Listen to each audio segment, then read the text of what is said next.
Ngā Kura Kaupapa Māori o te Puku o te ika a Māui. Te wā ka rongo ki te ingoa, te Puku o te ika ka tino ohoriri mātou.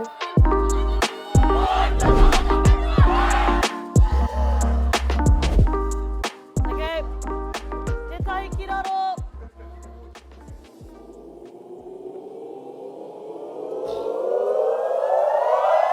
I etahi wā, ka pātai mai ngā tāngata, kei hea te kura o te puku.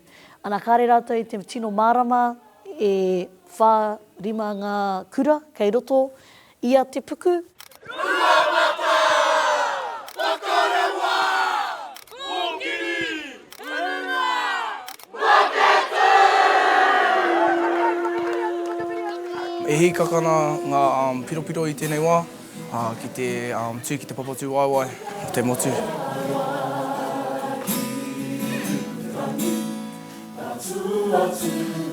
Ko te taihua pai ki a hau, ko te whakaki taku ki te mātauranga, taku ki te haka anō hoki.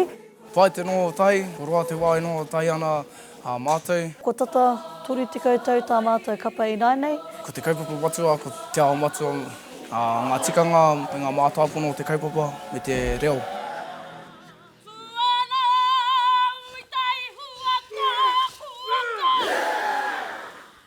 I whānau mai au i roto i tēnei kapa, ko taku māma, ko ia tētahi o ngā kaiako matua, ana kei konei tonu au hei raukura e āwhina ana.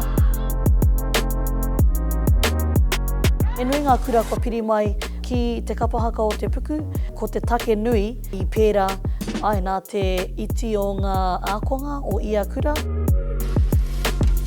Hoi anō i nainei rangi, tino nui ngā wharekura i nainei, āhua tahi rau ngā ākonga i te timatanga o tā mātou terenga, neke atu i te tahi rau ngā ākonga, nō reira, kei reira te whakaaro i nainei, kia tāpiritia he kapa Tuarua, kia te puku.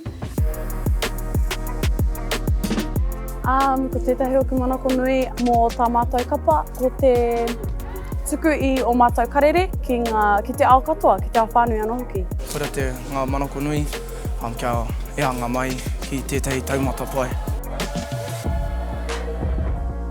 E piri tonu ana mātou, ahakoa kei ia o ngā kura, te nui o ngā wharekura kia whai kapa ia kura i nainei. Hoi anō koe rā te āhuatanga pai o tēnei kapa, ko e rā whakawhanaungatanga kua tūhonotia e mātou i roto i ngā tau, e kaha tonu ana.